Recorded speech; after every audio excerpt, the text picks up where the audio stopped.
Bonjour à toutes et bonjour à tous. Alors aujourd'hui je fais une autre petite vidéo personnelle pour vous parler d'un sujet pour lequel j'ai reçu pas mal de questions. Voilà, alors il s'agit des entités extérieures, tout ce qui est ange, archange, maître ascensionné ou autre.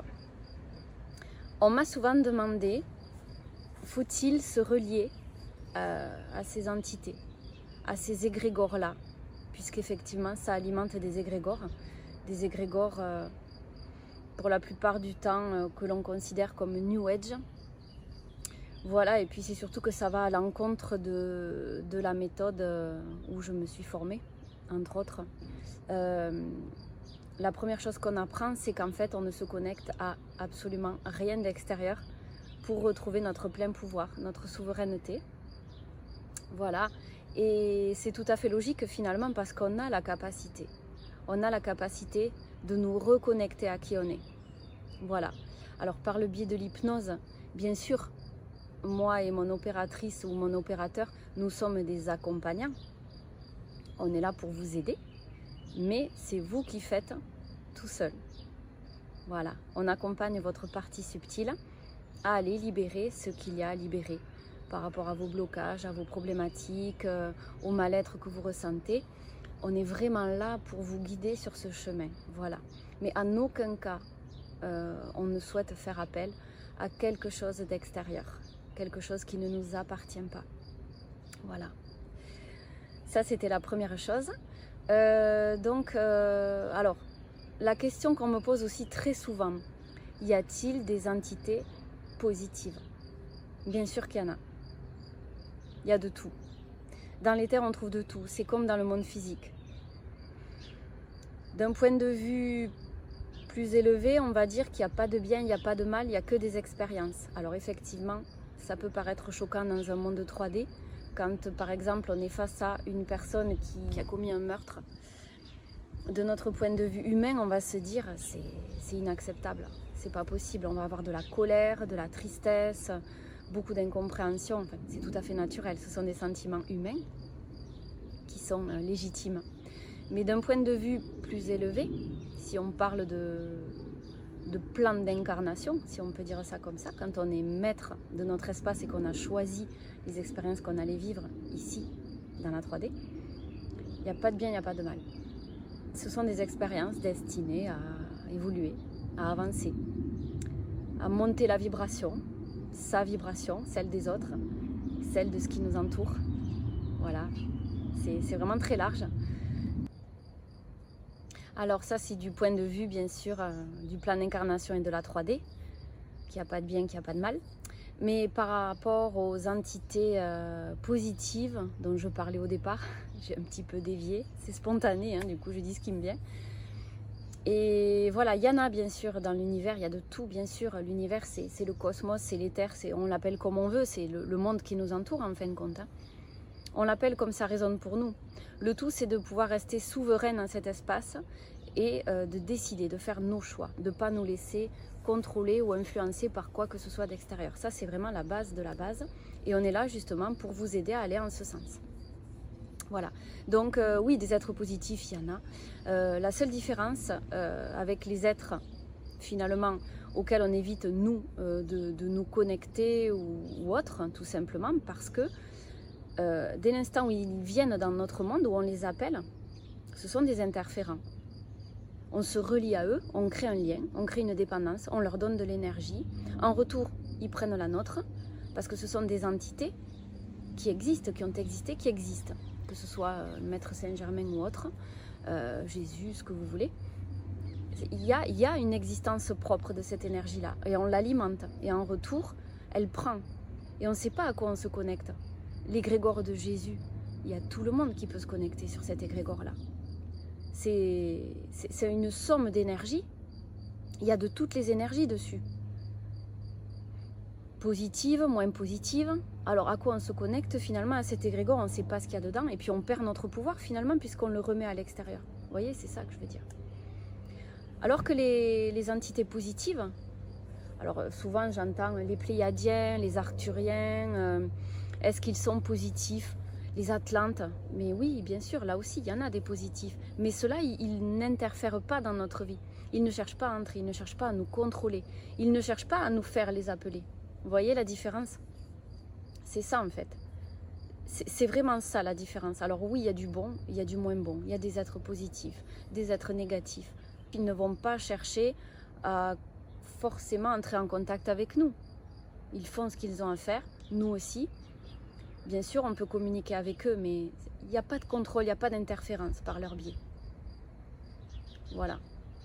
C'est ce que je voulais dire par rapport à tout cela, en fait. Et c'est vrai que quand on comprend qu'on doit utiliser d'abord notre plein pouvoir sans nous connecter à l'extérieur, parce qu'on a tout en nous, et par notre volonté, nos fréquences et nos choix, on peut créer la vie que l'on souhaite.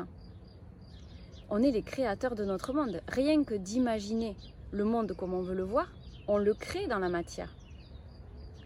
Alors, il y en a qui disent, oui, mais alors par exemple, dans le cas d'un cancer, comment on peut faire, etc.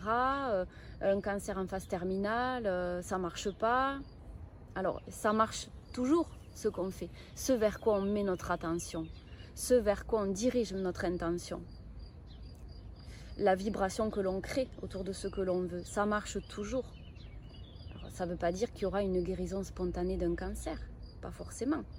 Ça veut dire que dans les milliards de cellules que nous avons dans notre corps, si on donne à chacune l'information de se réorganiser autour de la guérison, du bien-être, programmée autour de choses positives, eh bien, des milliards de cellules vont se réorganiser autour de cette information.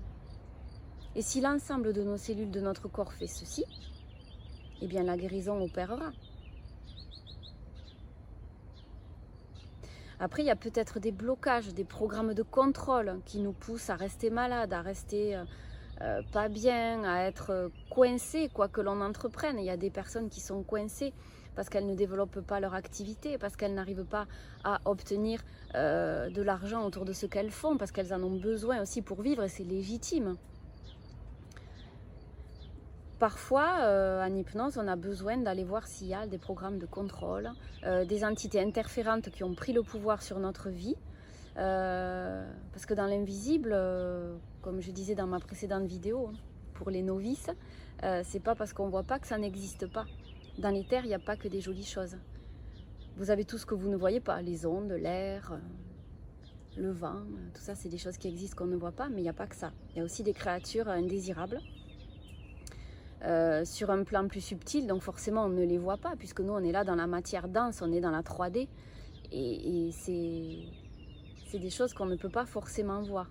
C'est extrasensoriel, il y a des personnes qui peuvent les voir naturellement, les entendre, les sentir, des fois il y a des odeurs aussi, des sons. Et voilà, et pourtant ça existe, donc ça effectivement je comprends que ce soit complètement aberrant pour quelqu'un qui est vraiment dans la matière, dans le cartésien, de dire non mais en hypnose c'est des malades, ils voient des dragons, des reptiles, mais il faut les faire enfermer ces gens, ils vont pas bien, ils ont un souci. Et en fait, mais même nous, on a du mal à y croire quand on est face à ça, on se dit mais un dragon, c'est vrai que quand on y pense, c'est un truc de fou. Mais oui, mais ça existe. C'est ça le truc, c'est qu'on est forcément obligé de constater que ça existe. Et d'ailleurs, à ce sujet, par exemple, je vais vous donner un exemple. Une dame qui était en session, et comme elle avait une capacité hypnotique assez élevée, c'est-à-dire qu'elle pouvait elle-même entrer en hypnose en se faisant guider par un opérateur, elle a fait sa session elle-même. Et en fait, elle n'osait pas parler. Elle voyait des dragons, elle voyait du feu, des trucs hallucinants quand on est dans le raisonnement et dans la matière, évidemment, je vous l'accorde complètement. Et ben, elle n'osait pas le dire à l'opérateur. Elle avait peur de passer pour une folle. Et du coup, la session, elle a tourné en rond pendant un moment. Et à la fin, l'opérateur l'a poussée, l'a mise en confiance. Elle lui a dit, enfin pas à la fin, mais au bout d'un moment, il lui a dit, dites-moi, qu'est-ce que vous voyez? Il n'y a pas de bonne, il n'y a pas de mauvaise réponse. C'est ça qui l'a mise en confiance. Et tout de suite, elle a osé se livrer. Donc elle lui a dit, ben, vous allez croire que je suis folle, mais je vois un dragon. L'opérateur lui a dit, mais c'est notre monde, c'est ce qu'on voit tout le temps. Vous inquiétez pas, c'est juste ce que vous voyez. vous le percevez, votre intuition vous l'amène, c'est juste. Il n'y a pas de bonne, il n'y a pas de mauvaise réponse, c'est votre mental qui fonctionne. Et votre mental qui vous dit qu'il a raison. Juste parce que vous êtes dans la densité, il va vous dire, bon, ben ça ne peut pas exister. Et donc, ça n'existe pas. Ben non, c'est pas comme ça que ça fonctionne, au contraire. Ça existe. Il y a des plans plus subtils, plus affinés. Les désincarnés, il y en a qui n'y croiront jamais, qui disent, mais c'est des foutaises, ces gens-là, ils sont fous. Et pourtant, il y a des personnes qui ont vu des désincarnés, qui étaient totalement cartésiennes, dans les mathématiques, dans la science, tout ce que vous voulez. Ils réfutaient complètement les choses qui, à leurs yeux, ne pouvaient pas se voir. Et pourtant, un beau jour, elles ont vu un désincarné. Elles ont cherché à le toucher. À ce moment-là, il a disparu. Et là, grand frisson dans tout le corps. Qu'est-ce qui s'est passé? La personne est restée stupéfaite. Et bien de ce jour-là, elle a cru à ce qui n'était pas forcément visible. Elle s'est dit, ben oui, ok. De manière logique, ça n'existe pas. Eh bien, je viens de le voir. Tout est remis en question. J'ai pas cru à ça et pourtant c'est là. Voilà, c'est pas une question de folie, c'est une question qui a des plans plus affinés qu'on ne voit pas. Les perceptions extrasensorielles, qu'est-ce que c'est? Comment peut-on expliquer une personne qui arrive à capter 1 heure avant le décès d'une personne, par exemple? Une personne qui rêve d'une situation qui se produit. Comment ça s'explique? Ça existe. C'est ça le truc. Alors, je sais que pour vous qui me regardez, la plupart des personnes, pour pas dire la quasi-totalité, savent tout ça. Mais pour les novices qui découvriraient cette vidéo, ou d'autres, et qui se diraient « mais tout ça c'est de la foutaise, ça n'existe pas », eh bien expérimentez. Soyez à l'écoute de ce qui vous arrive dans votre quotidien. Le truc tout bête, vous pensez à une personne, 5 minutes après, votre téléphone sonne, c'est elle qui vous appelle. Comment vous expliquez ça? C'est forcément pas du domaine de la logique et du rationnel. Il se passe des choses sur le plan de l'invisible. Vous ne pouvez pas le réfuter. Ou alors c'est que vous n'êtes pas prêt à le voir, par exemple. C'est ça, être attentif à chaque chose qui se produit. Quand vous rencontrez une personne, que vous avez quelque chose qui cloche à l'intérieur de votre corps, au niveau du plexus par exemple, moi c'est mon cas, ça se passe toujours à ce niveau-là. Vous ressentez un mal-être, vous avez comme une sorte de, peut-être un dégoût, je ne sais pas, une alerte dans votre corps. Soyez-y attentif à tout ça. Et bien là, c'est qu'il y a un souci. Et ça se passe sur quel plan? Le plan de l'invisible, le plan de l'extrasensoriel. Moi, je me souviens une fois en séance avec une personne, on avait vu un dragon. Et de toute façon, c'était le sujet de la session. La personne était interférée par des dragons dans les terres. Bon. Et pour la première fois, j'ai entendu le dragon qui rugissait comme un lion, qui crachait du feu. J'ai même entendu le feu. Mais à tel point que j'ai demandé à mon opératrice, « T'as entendu ?» Elle me dit « Non, j'ai pas entendu. » Une fois, ça me l'a fait en séance. Je l'ai entendu, j'ai dit « Bon, d'accord. » Pour la première fois, j'avais un son. D'habitude, j'ai du visuel. J'ai un ressenti niveau corporel. J'avais pas eu de son jusqu'alors. Une fois, ça m'est arrivé d'avoir une odeur aussi. Une odeur de soufre. Vous savez, l'odeur désagréable de l'œuf pourri, par exemple. Voilà, ça aussi, je l'ai eu une fois. Bon, ben ça, c'est de l'extrasensoriel. Dans la matière, vous n'allez pas sentir l'œuf pourri. Dans la matière, vous n'allez pas voir un dragon. Et oui. Et tout comme il y a des milliers de particules autour de vous que vous ne verrez pas et qui pourtant sont là. Que ce soit des microbes ou des molécules, des choses qui bougent tout autour de vous. Chaque seconde, il y a des milliers de choses qui se passent autour de vous et vous ne les voyez pas. Alors, pourquoi n'y aurait-il pas d'autres choses que vous ne voyez pas et qui pourtant sont à côté de vous en permanence? Voilà, c'est une piste de réflexion pour les personnes qui ne croient pas à ce qu'elles ne voient pas. Voilà, donc pour en revenir un petit peu aux entités, contrôlantes, non contrôlantes, hein, de toute façon, même si ce sont des entités positives qui veulent faire le bien et non pas interférer les humains, comme la plupart du temps on voit en session d'hypnose, eh bien dans tous les cas, il faut se connecter à soi, voilà, soi, là, à l'intérieur, venir en notre intérieur et se questionner. Alors bien sûr, on peut se faire accompagner, hein, moi c'est ce que je disais tout à l'heure, en session d'hypnose. Voilà, on vous accompagne, on n'est pas des interférents. Vous ne remettez pas votre pouvoir à nous-mêmes. Non, on est là pour vous accompagner, pour vous montrer le chemin, et c'est vous qui allez faire. Par la suite, c'est vous qui allez métaboliser. Voilà, c'est ça la différence. C'est de rester souverain dans notre pouvoir. On peut tout faire, on est les créateurs de notre réalité.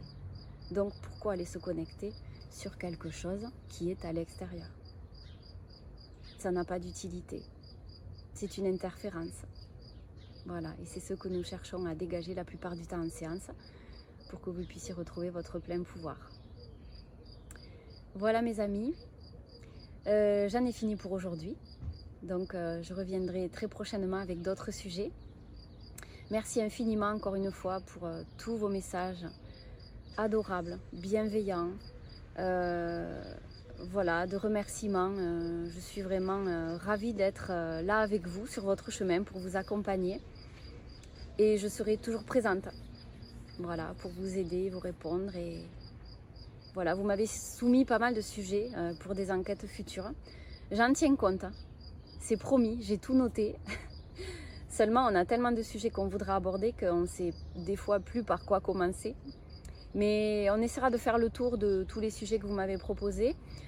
Si vraiment je ne peux pas en faire un sujet d'enquête un peu plus long, on fera une petite capsule de quelques minutes, comme on fait par exemple quand on extrait des petits morceaux de nos enquêtes sous hypnose. Des fois, il y a des passages très intéressants ou des enquêtes qu'on ne publie pas.